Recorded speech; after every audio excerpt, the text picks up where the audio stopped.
Bonjour à tous, je suis ravi de vous retrouver, Henri Guénaud. Est-ce que vous allez voter la confiance? Évidemment, Bonjour, non. Monsieur Durand. Non, je ne vais pas voter la confiance, mais je vais écouter attentivement ce que dit le Premier ministre. Vous savez, quand on vote la confiance au gouvernement, ça veut dire qu'on passe dans la majorité. Est-ce que vous avez l'impression que le quinquennat de François Hollande peut commencer aujourd'hui? Il y a deux camps dans la majorité. Il y a des gens qui disent c'est totalement cuit, et d'autres, comme Jean-Pierre Raffarin, qui disent après tout, quand on saura ce qu'il y a dans le pacte de responsabilité, on verra. Dans quel camp êtes-vous? Dans celui qui considère que le quinquennat de François Hollande est mal parti, c'est le moins qu'on puisse dire. Et pour le reste, bien nous jugerons sur pièce si le Premier ministre est déjà en situation d'échec ou si il a une chance de sortir le pays de l'ornière. Non, mais ça tient à quoi? Ça tient à ce qui sera dit sur le plan économique? C'est ce qui sera dit surtout, c'est la cohérence du projet, son ambition, son audace. Voilà, j'ai quelques doutes, mais j'attends. Vous êtes dans une situation de l'homme passif qui attend de voir, mais vous savez quand même, oui, vous connaissez la situation politique. Je ne peux pas être l'homme actif, puisque je ne suis pas ni membre de la majorité, ni membre du gouvernement. Mais vous savez quand même à l'avance ce qui peut vous intéresser dans un discours de Premier ministre, vous en avez connu. Tout m'intéresse. Ce qui est intéressant dans un discours de Premier ministre, c'est l'énergie, la volonté, encore une fois, la cohérence qui en sort. Vous savez, c'est très difficile comme exercice. Il y a très peu d'exercices de ce genre qui ont été réussis depuis le début de la Ve République. Alors, je passe sur les débuts, Michel Debré, mais il y a eu, après l'ère gaullienne, le discours de politique de Jacques Chaban-Delmas. Il y a eu celui de Raymond Barre, qui marquait une cohérence dans la stratégie, notamment économique, à un moment très précis de l'histoire du septennat de Valéry Giscard d'Estaing. Et puis tout d'un coup, je vois il y a eu peut-être Pierre Mauroy, premier discours en 81, qui était marquant, mais sinon il y a eu. Vous oubliez Fillon, Villepin, Raffarin. Mais je ne dirais pas que c'était pas des discours marquants. Ce n'était pas des discours qui marquaient un infléchissement, un changement de cap ou un moment particulier de l'histoire. Mais est-ce que vous avez le sentiment, je reviens à la question de fond, c'est-à-dire que, puisque nous sommes dans la perspective maintenant des européennes, que ce discours peut changer quelque chose de la situation politique du président de la République et de son équipe, ou est-ce que vous avez, par expérience, parce que les mots ne peuvent pas bouleverser une situation, surtout dans un monde mondialisé. Sauf quand les mots...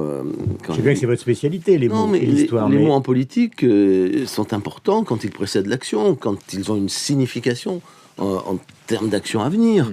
Sinon, les mots n'ont aucune importance.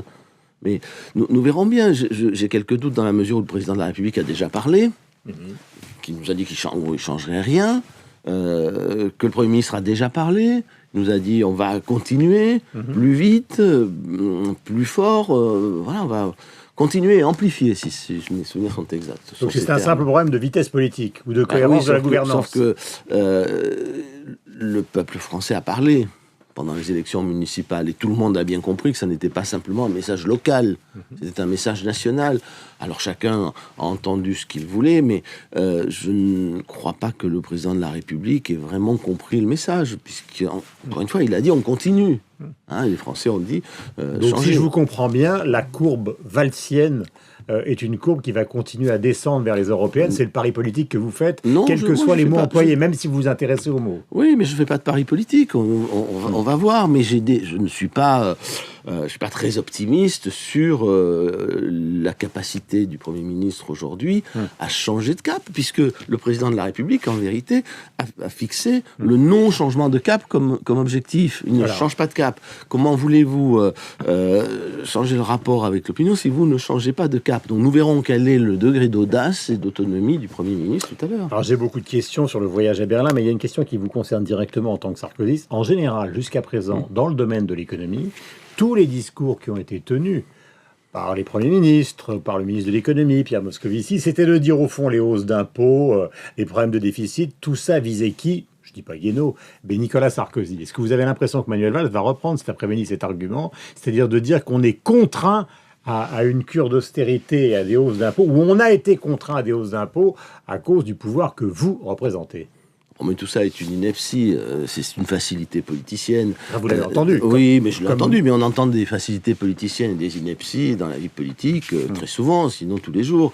D'abord... Mais est-ce que vous croyez qu'il fera l'économie de cet argument cet après-midi? Eh bien, je l'espère, sinon ça voudra dire qu'une fois de plus, il retombe dans l'ornière politicienne et on ne sortira pas de la situation dans laquelle nous sommes avec de la politique politicienne. Vous savez, les budgets sont en déficit depuis très très longtemps, bien avant que Nicolas Sarkozy arrive, et puis et c'est le mensonge d'ailleurs initial de la campagne de M. Hollande qui le conduit aujourd'hui dans la situation où il se trouve, à ne pas pouvoir réellement gouverner. C'était l'impasse, ce mensonge, c'est l'impasse qui a été faite pendant la campagne sur la crise. Il y a eu 4 années de crise. Oui, mais il s'appuie sur la Cour des comptes. Non, mais laissez tomber un instant. La Cour des comptes est là pour vérifier les comptes. La Cour des comptes. Non, parce que la Cour des comptes vérifie les comptes et le gouvernement fait de la politique. Et la Cour des comptes a attribué le déficit 50% à la crise, 50% oui, mais ça c'est un calcul. C'est là-dessus qu'il s'appuie. Oui, ça c'est un calcul que personne ne peut faire avec rigueur, même pas la Cour des comptes, que je respecte beaucoup puisque c'est mon corps d'origine, mais personne ne peut faire ce genre de calcul avec aucune certitude. C'est un calcul parmi d'autres. La vérité est que nous avons affronté 4 années de crise, qu'il a fallu laisser filer les déficits, et c'était absolument indispensable. Et ceux qui ne l'auraient pas fait auraient pris une responsabilité terrible. Ceux qui n'auraient pas fait le plan de relance début 2009 auraient laissé l'économie s'effondrer.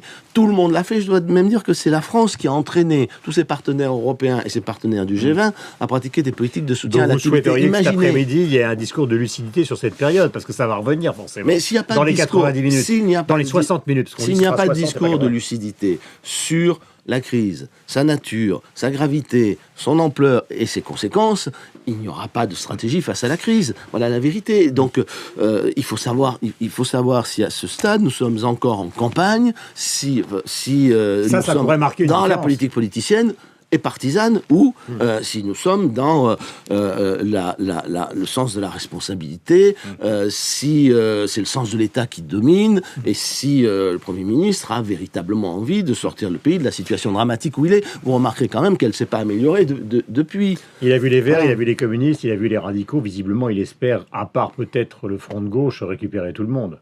En tout cas, se limiter à une abstention des Verts. Non, mais il est bien obligé d'essayer de rassembler sa majorité. Vous y croyez à cette opération, ou vous considérez que c'est de la politique politicienne ? Non, ça c'est le rôle normal d'un Premier ministre, d'essayer de rassembler sa majorité. Vous remarquerez quand même qu'aucun Premier ministre n'a jamais, depuis le début de la Ve République, été aussi contesté dès sa nomination. Hein, c'est du jamais vu. C'est du jamais vu. Et il a voulu, avec le président de la République, poser la question de confiance.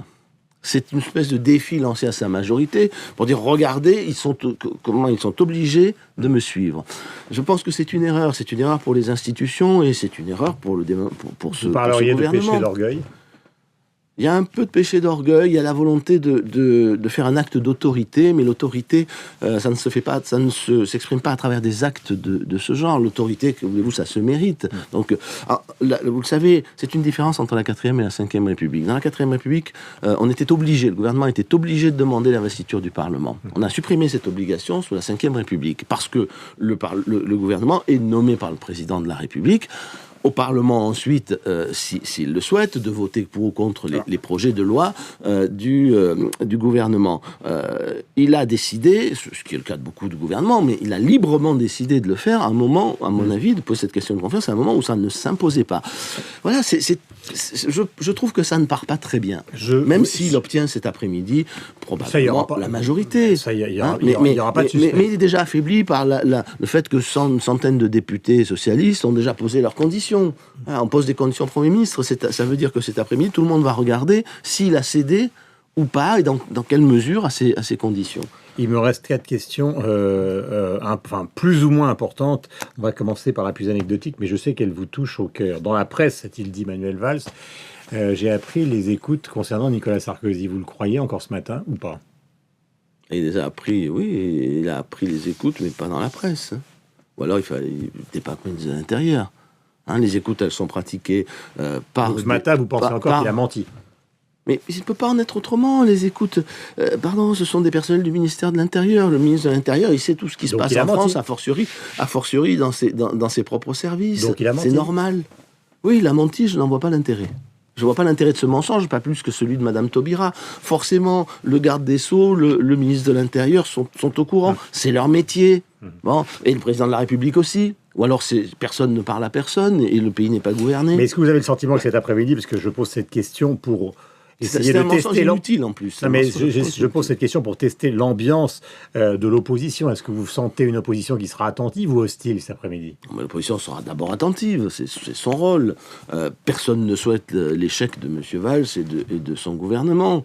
Nous allons écouter le discours et puis nous ne voterons pas la confiance parce que, encore une fois, ça voudrait dire, parce que ça voudrait dire que nous passons dans la majorité, parce que cette confiance reste très limitée ou même nulle compte tenu du projet sur lequel le président de la République s'est fait élire, des conditions de son élection et de ce qu'il fait depuis lors. Deux questions. Et de ce qu'il a dit lundi dernier. Alors, j'ai deux questions. Est-ce que vous trouvez plutôt satisfaisant que le ministre de l'économie allemand ait non pas donné un quitus, mais en tout cas ait laissé apparaître une sorte de soutien? J'emploie des mots qui sont tout à fait au conditionnel, parce que ce sont des mots, encore une fois, donnés à Michel Sapin et Arnaud Montebourg sur le délai réclamé à Bruxelles. Est-ce que ça vous satisfait? D'abord, je ne sais pas pourquoi vous avez quelque chose contre les mots ce matin. Les mots, non, j'ai rien du tout. On communique avec des mots. Je suis tout à fait pour. Voilà, on partage avec les mots. Pardonnez-moi de demander d'être bref, parce qu'il me reste encore une toujours plutôt rassurant que le dialogue franco-allemand soit renoué. Donc c'est une bonne chose. C'est plutôt une bonne chose, oui.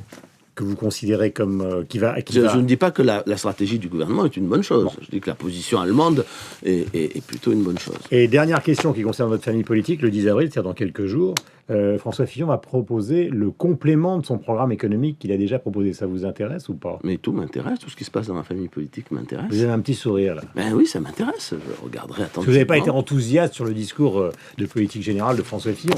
Je ne parle pas au moment où il a eu lieu, mais ce matin, vous ne m'avez pas gardé de ce discours un souvenir ébloui. Je n'ai pas dit que c'était un mauvais discours, simplement que c'était celui-là, comme celui de Villepin, comme bien d'autres d'ailleurs, de discours. Enfin, ce ne sont pas des discours qui ont marqué une inflexion historique. Ce qui est d'ailleurs pas anormal, parce que c'est le président de la République qui fixe les grandes lignes, qui fixe les orientations et qui détermine la politique, sauf à des moments très particuliers. Chaban-Delmas avait une position très particulière. Raymond Barre arrivait à un moment très particulier où il fallait précisément changer de cap. Donc souvent, les grands discours sont des discours de changement de cap. Ce que je voulais dire à travers ce discours, c'est est-ce que vous considérez que la candidature éventuelle de François Fillon est déjà morte-née?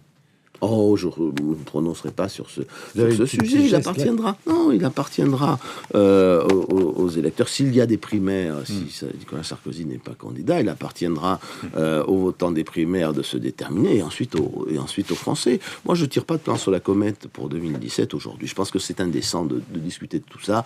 Il y a une crise terrible. Les institutions marchent à l'envers. La société est en train de se défaire. Jamais le pays n'a été aussi fracturé. Jamais. Si vous voulez, ce sont des sujets qui me paraissent beaucoup plus importants que les supputations, les spéculations sur 2017. Merci beaucoup, Henri Guénaud.